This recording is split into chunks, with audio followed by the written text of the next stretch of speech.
I'm writing it down right now. I'm adding a fourth sticky, which wasn't in my original show notes, but I know you're dying to talk about the geopolitics of it all. I know that Acorn has recently put out a chart showing how the BRICS countries are actually going to take over the G7 countries as a percentage of GDP in terms of a global share. That's very interesting. Why don't you touch on that as we wrap up this show? So the only thing I want to add is that to the segment we just did around sentiment is consumer confidence is quite low.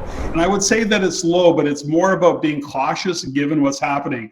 As we come out of a funk, people have to gain some confidence again. I won't be surprised to see it tick up a little bit more over the next couple of months. I just wanted to comment on that. Having said that, when we look at what's happening with BRICS, Richard Diaz with Acorn, he's been on our stage. I've talked to him many times. I've had him on my podcast.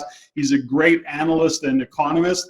And, he points out that, again, BRICS is overtaking G7 in terms of GDP output. And so they're growing, and it is a growing movement. Lots going on in with what what's happening in the oil world, because United Emirates or OPEC, Saudi Arabia, China, Russia, they're all kind of hanging out together. Japan just recently bought some oil and natural gas from Russia. The thing about that is they did buy a lot, but it's to say, it's almost becoming an East versus West. They're kind of picking on the U.S., if you will, primarily. Canada doesn't really matter in the big picture, but really what you're seeing is a lot of controversy and a lot of things that are happening in the background where BRICS is actually growing.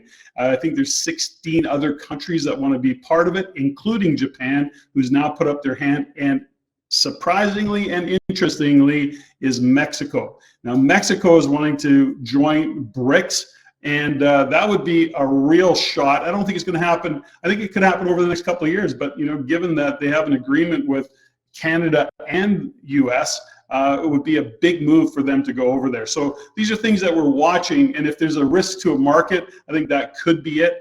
But at the other side of that, I think you're going to see oil go up. And there's some debate about that because OPEC recently cut back oil production, and that can be a couple of different things. That could be them playing hardball with the US, but there's another part of that, which is to say they're front running where they think the global economy is going. So in other words, they could be seeing a global recession, and they're going, we're not going to need as much oil, and they're going to cut back. So there's two conversations going on in that regard. So when we look at leading indicators, what we're trying to do is, again, look into the future, see what's going to happen economically. And these are some of the things that I take into consideration and that I want to share with listeners. Maybe, Patrick, OPEC have been listening to Rein It In, and they know of the EV revolution that I've been talking about that you don't believe in, and they are just getting ahead of that wave. That's what I think is happening.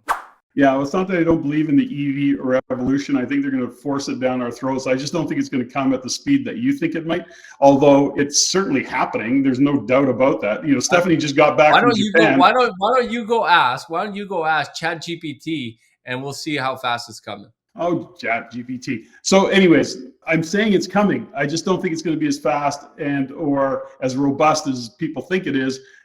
That's just my view of it, and I have lots of argument for that, not for this show. But Stephanie just got back from Japan, and it was very cool. She jumped in a self-driving bus. She was the only one on a probably 30-passenger bus that took her from the hotel to the airport.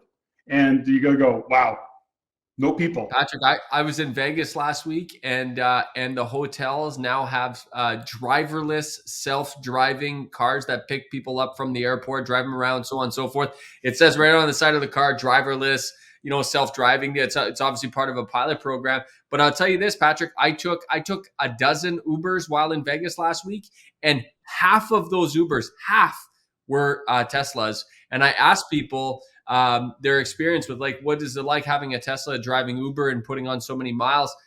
Interestingly, they said their costs have been cut by a factor of 80% because they went electric. Yeah. Incredible gains. And that's why it's only going to happen even faster than I've been saying. Yeah, maybe. I just like throwing stuff at the camera. If you like what you learned here, go to the description below and subscribe for our free Insiders newsletter, where you can also stay up to date for our upcoming events and our courses. If you want to see more stuff like this, click here. If you want to see the entire show, click there.